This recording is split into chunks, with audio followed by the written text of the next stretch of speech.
Hello, welcome to Southampton University. Well, as you can see from what I'm wearing, we're working in sterile laboratory conditions here for this experiment to show the antimicrobial qualities of copper. Well, what we hope to show you is that the sort of bugs that cause infections in hospitals will die off within minutes of being in contact with copper, whereas they may survive for up to weeks or even months on stainless steel. Well, what are the implications of this? Well, the statistics are terrifying. 7 million people around the world are affected by healthcare-associated infections. 37,000 people die in Europe alone. That's as many people as die on the roads. And 100,000 people die in the States. So you can see it's a huge, huge issue. Let me introduce you now to Professor Bill Keeble, who is the Director of Environmental Healthcare here at Southampton and a microbiologist, of course. Professor Keeble, can you explain to us the process, how infections are actually transmitted in a hospital setting? Well, we know, for example, that 80% of all infections are spread by touch. And for example, a contaminated hand will contaminate at least another 7 touch surfaces if you just go sequentially from there. So does that mean then that what the surface is made of can make a difference? Very much so. Is the surface hard and non-absorbent? Is the surface absorbent?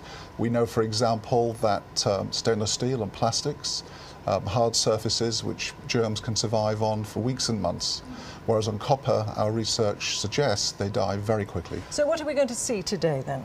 Well, it's very exciting. What we're showing is that bacteria die rapidly on copper. So we've set up an experiment for you where we're going to inoculate surfaces. We will compare stainless steel against copper.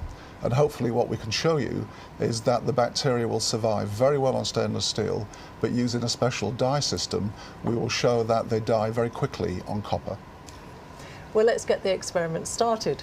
In a room next door, we've got Emma and Sam on their microscopes. So, Professor Keeble, tell us what they're seeing down the individual microscopes. Well, what we're going to do is we're going to take the notorious MRSA bug, and we're going to put 10 million of the cells on stainless steel, 10 million of the cells on copper, and what we hope to show you is that they live very happily on the stainless steel, but they die rapidly on the copper. And in theory, how long will it take before the bugs are killed off on the copper? Well, we hope to show you that things are going to happen in 2 or 3 minutes, and certainly by 10 minutes, hopefully they will have all died out.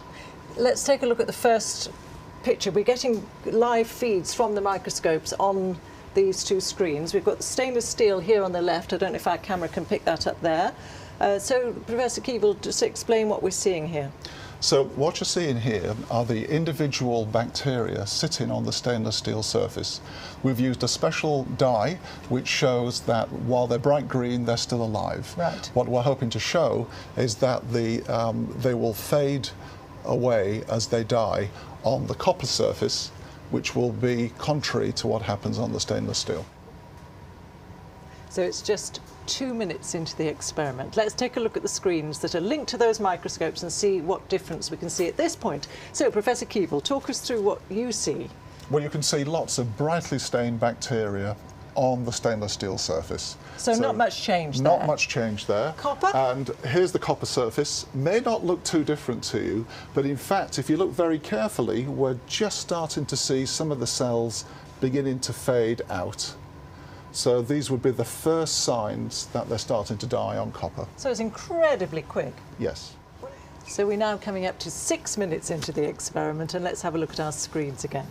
So, stainless steel, Professor Keeble, a lot of microbes there. Yes, you can see they're still as bright as at the start of the experiment. So and no copper? influx.